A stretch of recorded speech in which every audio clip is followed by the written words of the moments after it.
అందరికీ నమస్కారం.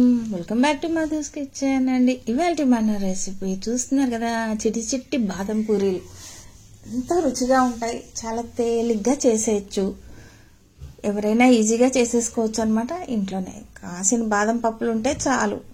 చూస్తున్నారు కదా, దానికి కొంచెం ప్రెజెంటేషన్ మంచిగా ఉండాలని కాస్త ఎండు కొబ్బరి వేసా అనమాట, కలర్ఫుల్గా ఉంటుందని. సో నచ్చితే వేసుకోవచ్చు, లేదంటే వద్దు, ఇట్లానే తినేయచ్చు. ఎలా తిన్నా కూడా చాలా బాగుంటాయి. ముందుగా మనం ఒక గుప్పెడు బాదం పప్పులు పొట్టొలిచి పొట్టొలుచుకోవాలి అప్పటికప్పుడు. అంటే కాసిన వేడి నీళ్ళు పోసి కొద్దిసేపు ఆపేస్తే ఆ పొట్టు తీసేయచ్చు. 1 కప్పు మైదా పిండి తీసుకున్నాను.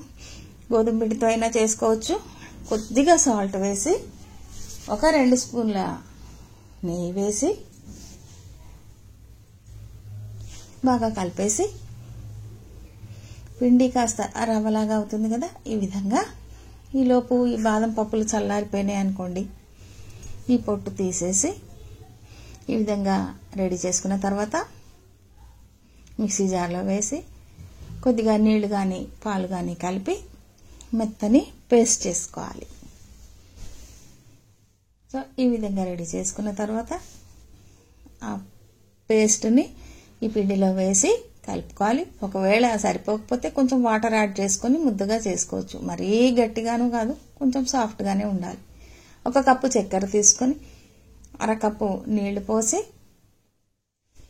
పాకం పట్టుకోవాలి. పాకం తెలిసిందే కదా, తీగ పాకం. అందులో కొద్దిగా ఇలాచీలు, వీలైతే కాస్త కుంకుమ పువ్వు వేసి ఒకసారి తీగ పాకం చెక్ చేసుకొని, అది క్రిస్టలైజ్ కాకుండా ఉండడానికి కాస్త నిమ్మరసం పిండేసి తర్వాత స్టవ్ ఆఫ్ చేసి ఒక బౌల్లోకి తీసి పెట్టేసుకుంది. ఇప్పుడు ఈ పిండి కాస్త నానింది. ఇవి చిన్న చిన్న బాల్స్ చేసుకొని చిన్న చిన్న పూరీలుగా మనం ఇప్పుడు చేసుకోవాలి. అంతే, చూస్తున్నారు కదా, half of the recipe complete అయింది. ఇంకొద్దిగా పూరీలు చేసుకోవడం, వేపి పాకంలో వేయడమే. సో కాస్త చక్కగా పలుచగా ఉండేలాగా, అంటే మరీ పలుచగా చేయొద్దు. ఈ విధంగా చేసుకున్న తర్వాత దీన్ని ఫోల్డ్ చేసి,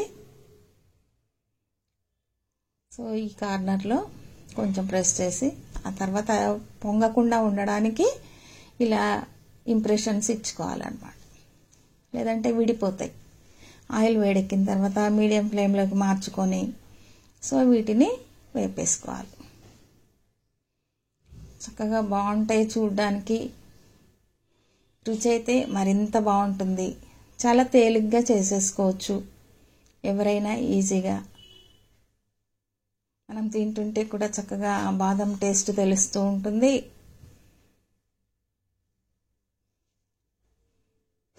మంచిగా ఉంటాయి అన్నమాట. మంచిగా వేగిన తర్వాత చక్కగా 2 వైపులా వేగనిచ్చి తీసేసి గోరువెచ్చగా ఉన్న ఈ చక్కెర పాకంలో వేసి 2 నిమిషాలు ఉంచి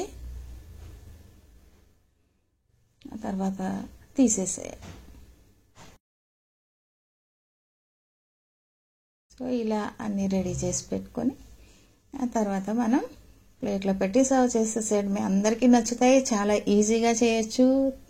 తింటుంటే మళ్ళీ తినాలనిపిస్తుంది. నచ్చితే ఒక లైక్, సబ్స్క్రైబ్ చేయకపోయి ఉంటే సబ్స్క్రైబ్ చేయండి.